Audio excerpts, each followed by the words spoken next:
worries.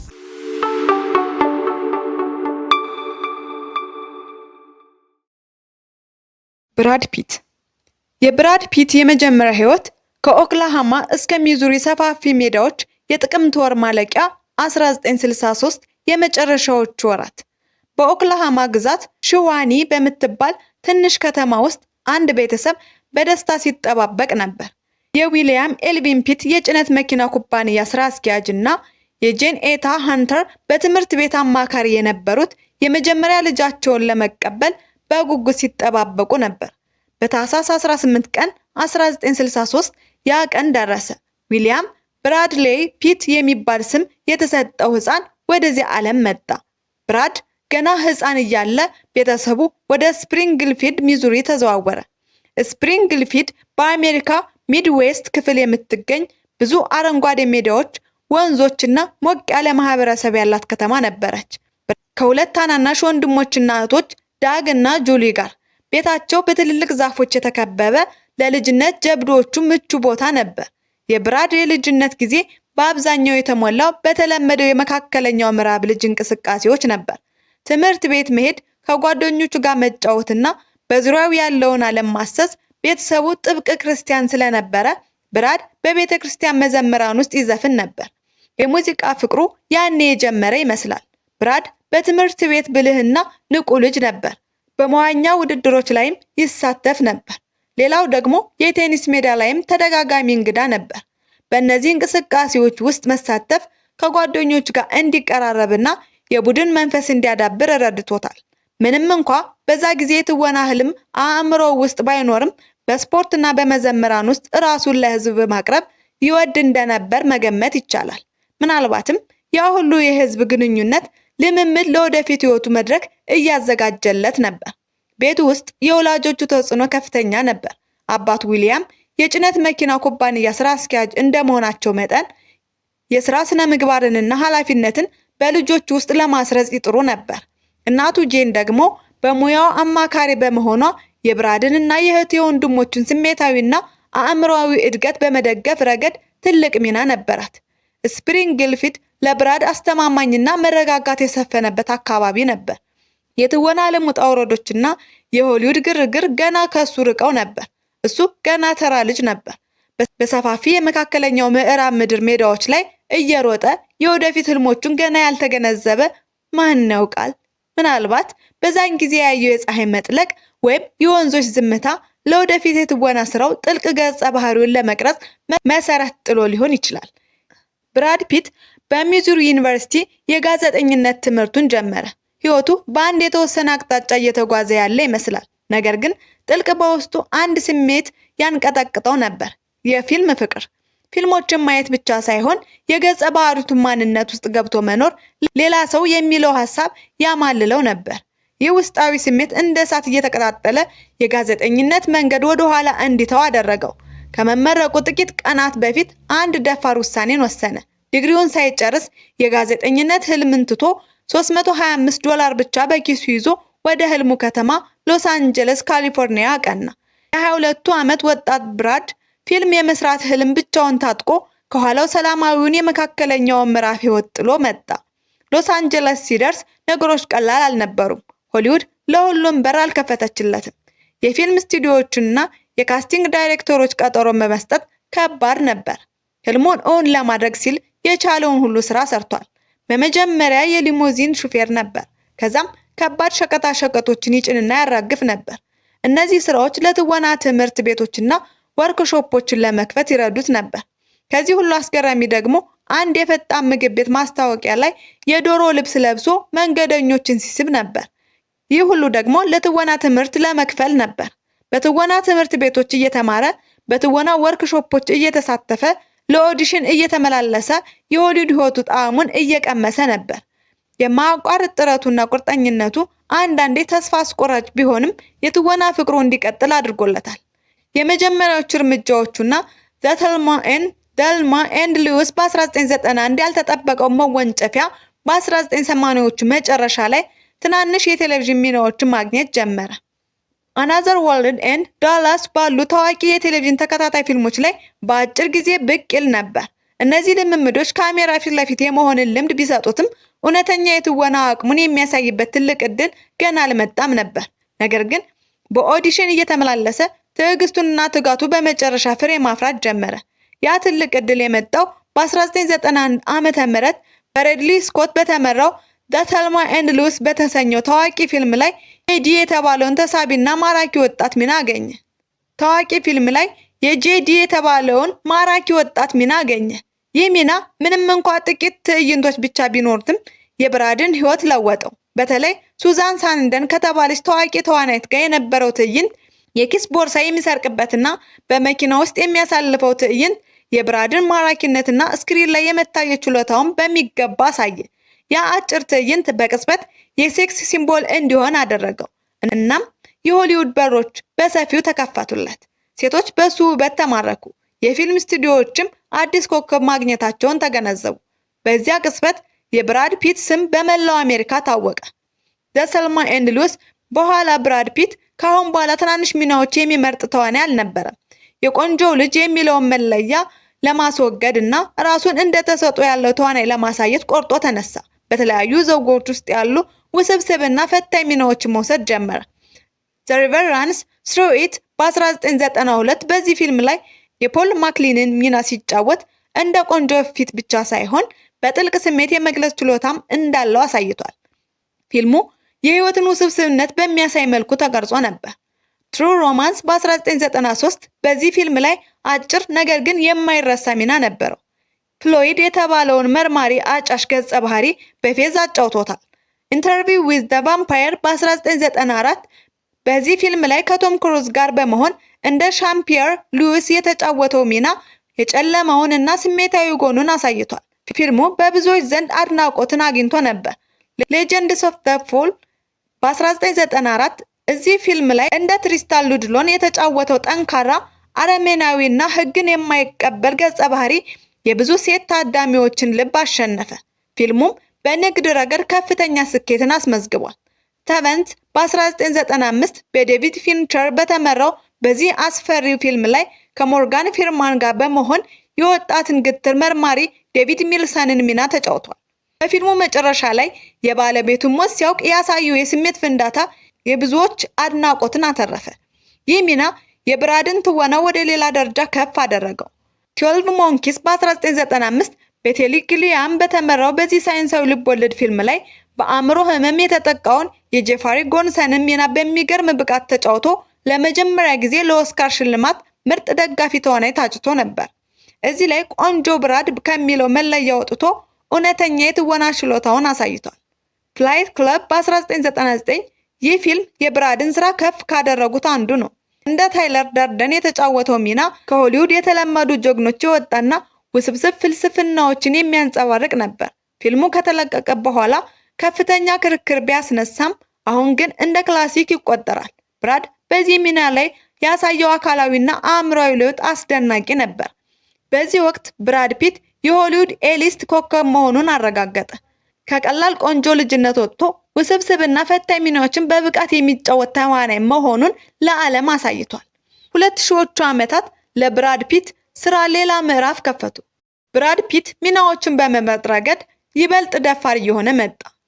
ስናች በ2000 በዚህ የብሪቲሽ ወንጀል ኮሜዲ ፊልም ላይ እንደ ሚኪ ኦኔል የተጫወተው ሚና የማይረሳ ነበር።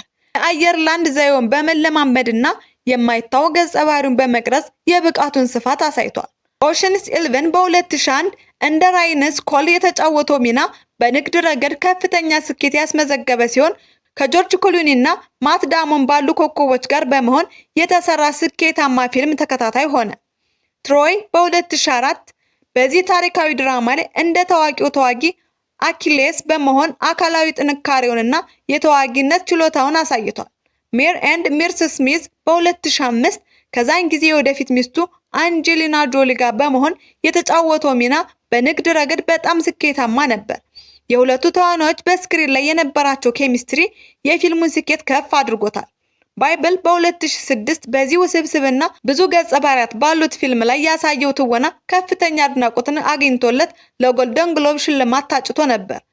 ዘ ክሩዝ ኬዝ ኦፍ ቤንጃሚን በተን በ2008 በዚህ ፊልም ላይ ህይወቱን ከእርጅና ወደ ወጣትነት በሚቀይረው ሰው ሚና ላይ የተወነው ብራድ ሌላ የኦስካር እጩነት ምርጥ ተዋናይን አስገኝቶለታል።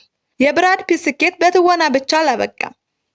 በፊልም ኢንዱስትሪ ውስጥ ያለውን ተጽዕኖ ለመጨመርና የራሱን የጥበብ ፍላጎት ለማርካት ከካሜራ ጀርባ መስራት ጀመረ። እንደ አውሮፓውያን አቆጣጠር በ2001 ከዛን ጊዜ ሚስቱ ጄኒፈር ኤኒስተን ጋር በመሆን ፕላን ቢ ኢንተርቴይንመንት የተባለ ፕሮዳክሽን ኩባንያን አቋቋመ። ይህ ኩባንያ ከጊዜ በኋላ በርካታ ወሳኝና የንግድ ስኬቶችን ያስመዘገቡ ፊልሞችን አዘጋጅቷል። ብራድ ከባድ ታሪኮችና ብዙ ያልተነገሩ ታሪኮችን በማምረት የጥበብ አስተዋጽኦን አስፍቷል። ዘ ዲፓርትድ በ2006 ፕላን ቢ ኢንተርቴይንመንት ያዘጋጀው ይህ ፊልም የኦስካር ሽልማት ምርጥ ፊልምን አሸንፏል። ኪክ-ኤስ በ2010 ይህ የኮሚክ መጽሐፍ ፊልም የኩባንያውን ዘውግ ስፋት አሳይቷል። ሞኒቦል በ2011 በዚህ ፊልም ላይ ብራድ ዋና ተዋናይ ከመሆን በተጨማሪ እንደ ፕሮዲውሰርም ሰርቷል። ፊልሙ በርካታ የኦስካር እጩነትን አግኝቷል። 12 Years a Slave በ2013 የፕላን ቢ ኢንተርቴይንመንት ትልቁ ስኬት አንዱ ነበር። ብራድ በፊልሙ ላይ አጭር ነገር ግን ትልቅ ሚና ከመጫወቱ በተጨማሪ ዋና ፕሮዲውሰርም ነበር። ፊልሙም የኦስካር ሽልማት ምርጥ ፊልም አሸንፎ ነበር። ይህ ለብራድም የመጀመሪያ የኦስካር ሽልማት ነበር። ዘ ቢግ ሾርት በ2015 ይህ ሌላው በፕላን ቢ የተሰራው እና የኦስካር እጩነትን ያገኘ ፊልም ነው። ሙንላይት በ2016 ይህ ፊልም ደግሞ ሌላ የኦስካር ሽልማት ምርጥ ፊልም ለፕላን ቢ ኢንተርቴይንመንት አስገኝቷል። ሚናሪ በ2020 በወሳኝነት የተደነቀና የኦስካር እጩነትን ያገኘ ሌላ የፕላን ቢ ፊልም ነው። ይህ ደግሞ ብራድ ፒት በሆሊውድ ውስጥ ከፊት ለፊት ብቻ ሳይሆን ከጀርባም እጅግ በጣም ተጽዕኖ ፈጣሪ ከሆኑ ሰዎች አንዱ መሆኑን አሳይቷል። በዚህ ሁሉ ስኬት ውስጥ ብራድ ፒት የግል ህይወቱም የብዙዎችን ቀልብ ሲስብ ኖሯል። ከጄኒፈር ኤኒስተን ጋር የነበረው ትዳርና ከዚያም በኋላ ከአንጀሊና ጆሊ ጋር የመሰረተው ቤተሰብ ከሚስተር ኤንድ ሚስትር ስሚዝ ፊልም በኋላ ለብዙ ዓመታት የመገናኛ ብዙሃን ትኩረት ማዕከል ነበር። ነገር ግን ከግል ህይወቱ ውዝግብ ባሻገር ብራድ ፒት ሁልጊዜም በትወና ጥበብና በፊልም ፕሮዳክሽን ላይ ባለው ቁርጠኝነት የሚታወስ ታላቅ ኮከብ ሆኖ ቆይቷል። የብራድ ፒት የፊልም ስራ እየገነነ ሲሄድ የግል ህይወቱም ከመገናኛ ብዙሃን ትኩረት አልራቀም። የሆሊውድ ኮከብ እንደመሆኑ መጠን በፍቅር ግንኙነቶቹ፣ በትዳሮቹና በቤተሰብ ህይወቱ ላይ ያለው ፍላጎት ከመደበኛው በላይ ነበር። የሱ የፍቅር ጉዞ በርካታ ታዋቂ ግንኙነቶችና ሁለት ከፍተኛ የህዝብ ትኩረት የሳቡ ትዳሮችን አካቷል። ከታዋቂነት መጀመሪያዎቹ ዓመታት ጀምሮ ብራድ ፒት ከበርካታ ታዋቂ ተዋናዮች ጋር ግንኙነት ነበረው። ከዚህም ውስጥ ጁሊየት ሊዊስ እና ክሪስቲና አፕልጌት ይገኙበታል። በጣም የገዘፈውና ከፍተኛ ትኩረት የሳበው ግንኙነት ግን ከታዋቂዋ ተዋናይት ግዊኔት ፓልትሮው ጋር የነበረው እጮኝነት ነበር። በሁለቱ በ1990ዎቹ አጋማሽ ላይ በሆሊውድ ውስጥ በጣም ተወዳጅ ከሆኑት ጥንዶች አንዱ ነበሩ። በጋራ ብዙ መድረኮችን በመውጣትና የፍቅር ምልክቶችን በማሳየት ይታወቁ ነበር። 1996 ተጫጭቶ የነበረ ቢሆንም ግንኙነታቸው ብዙም ሳይቆይ አከተመ። ይህ መለያየት በመገናኛ ብዙሃን ዘንድ ከፍተኛ ሽፋንን አግኝቷል።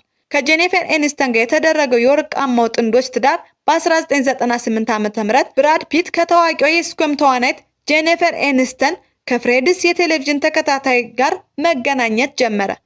ሁለቱ የሆሊውድ ኮከቦች በፍጥነት የህዝብ ተወዳጅ ሆኑ።